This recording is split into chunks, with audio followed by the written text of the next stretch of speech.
Hi friends, எல்லாம் எப்படி இருக்கிறீங்க? நல்லா இருக்கிறீங்கன்னு நம்புகிறேன். உங்களுக்கு கோபுரத்தை பார்க்கும்போதே தெரிஞ்சிருக்கும் இது எந்த கோவிலுன்னு. நீங்கள் எல்லாம் கண்டுபிடிச்சிருப்பீங்க. வேறு எந்த கோவில் இல்லை, திருவண்ணாமலை. ஆனால் உண்மையாகவே சொல்கிறேன், ஏன் இப்படி பண்ணிட்டாங்கன்னு சொல்லி திருவண்ணாமலை கேட்குற அளவுக்கு தான் இருந்துச்சு. திருவண்ணாமலை வந்து என்னுடைய அம்மாவோட சொந்த ஊர். நான் 10 நிமிஷத்தை கோவிலுக்கு வெளியே போயிட்டு வந்த ஊரில் மூலஸ்தானத்துக்கு போய்ட்டுறதுக்கு அவ்வளோ ரஷ்ஷு, அவ்வளோ க்யூ இருக்குது. ஆனால் நான் உண்மையாக சொல்கிறேன், ரொம்ப ஈஸியாகவே வெறும் 15 நிமிஷத்தை பார்த்து வந்தேன். அது எப்படி பார்த்தேன்னு இந்த வீடியோவில் நான் சொல்கிறேன். இது பாருங்கள், அந்த மலை. நான் அன்றைக்கி 3 நாள் சண்டேயில் நான் போயிட்டுருக்குறேன் ஊருக்கு. ஆனால் இது ஒரு அன்எக்ஸ்பெக்டட் ஒரு ட்ரிப் தான் இது. நாங்கள் கோவிலுக்குள்ள வேறு ஒரு விஷயத்துக்காக போனோம்.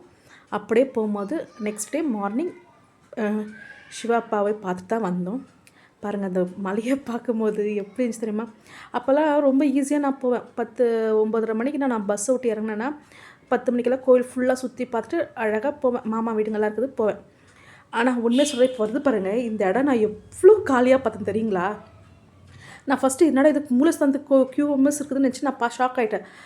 பார்த்தா லாஸ்ட்டில் இடுக்கு புள்ளியாக இருக்குது க்யூ இப்படி. ஆனால் ஒரு காலத்தில் இது காலியாகவே இருக்குதுங்க. ஒரு 3 வருஷத்துக்கு முன்னே போனாலும் ரொம்ப காலியாக இருந்துச்சு. இது என்னோடய மாமா வீட்டிலேருந்து வியூ பார்த்த வீடு தான். உண்மையாக பாருங்கள், அந்த மலை எப்படி இருக்குது.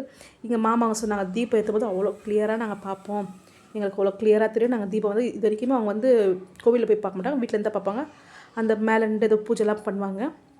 உண்மையாக அவ்வளோ. ஆனால் உண்மையாகவே ஒரு ட்ரிப் எப்படி இருக்குன்னு தெரியுமா? அது நம்ம பிளான் போடுறதோட அப்படி ஒரு தரிசனம் எனக்கு கிடச்சிருக்குது. உண்மையாகவே தரிசனம் கிடச்சி. என்ன தரிசனம் தெரியுங்களா? பள்ளியார தரிசனம் தான் எனக்கு கிடச்சிது. அது என்னென்னா, அந்த ஊரில் வந்து ஒரு ட்ரிக் இருக்குது. அர்லி மார்னிங் அந்த 5 to 6:30 வரைக்கும் வந்து உள்ளூர்கார் போகலாம். உள்ளூர்கார் மட்டும் போகிற இருக்குது. ஏன்னா மாமாவங்களாம் அந்த ஊர்லேயே அந்த இடத்துலேயே இருக்கிறவங்களால எங்களுக்கு கொஞ்சம் காத்தாலே எனக்கு கிடச்சிச்சு. நாங்கள் எந்த காசும் கொடுக்கல. உண்மையாகவே கோவிலில் சாமியை போயிட்டு நான் மூலஸ்தானத்துக்கு முன்னே இருக்கிற அந்த கருவறைக்கிட்டே நான் போய் பார்த்துட்டு வந்தேன். உண்மையாக அவ்வளோ பெரிய சந்தோஷம். நம்ம காசு கொடுத்தா கூட அந்த சந்தோஷம் கிடச்சிருக்குமா எனக்கு தெரியாது. அவ்வளோ ஒரு சந்தோஷம். ஒரு 3 வருஷத்துக்கு அப்புறம் நான் போய் பார்க்கும்போது எனக்கு கொடுத்த அந்த ஒரு இது இருக்குது தெரியுங்களா? அது அவ்வளோ அருமையாக இருந்துச்சு. உண்மையாகவே எனக்கு மனசுக்கு ரொம்ப சந்தோஷமாக இருந்துச்சு. ஆனால் என்ன ஒன்று வருத்தம்னா, அப்போ ரொம்ப ஈஸியாக பார்த்த ஒருத்தரை வந்து இப்போது ரொம்ப கஷ்டப்பட்டு பார்க்குற போது எனக்கு ரொம்ப கஷ்டமாக இருக்குது. எங்கே போனாலும் தெலுங்கில் போடு, எங்கே போனாலும் தெலுங்கில் பேசுகிறாங்க. தமிழில் பேசின ஊரில் இன்றைக்கி தெலுங்கில் பேசும்போது அவ்வளோ கஷ்டமாக இருக்குது. ஆனால் சிவனுடைய அருமை புரியும் போது அது ரொம்ப சந்தோஷம்தான்.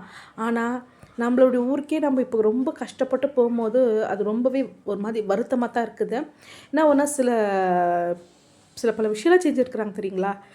லாஸ்ட்டு சிவனுக்கே லட்டு விற்கிறாங்க. அங்கே இவ்வளோ லட்டு பிரசாதம்லாம் கொடுக்குறாங்க தெரியுங்களா? இதெல்லாம் அப்போ கொடுக்கல.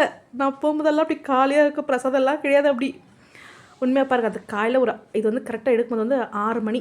அந்த 6 மணிக்கு பாருங்கள் எப்படி இருந்துச்சு அந்த மலை, கோவில். உண்மையாகவே எனக்கு அவ்வளோ பிடிச்சிருந்துச்சு. நீங்களும் போயிட்டு வாங்க, எப்படி இருக்குதுன்னு சொல்லுங்கள்.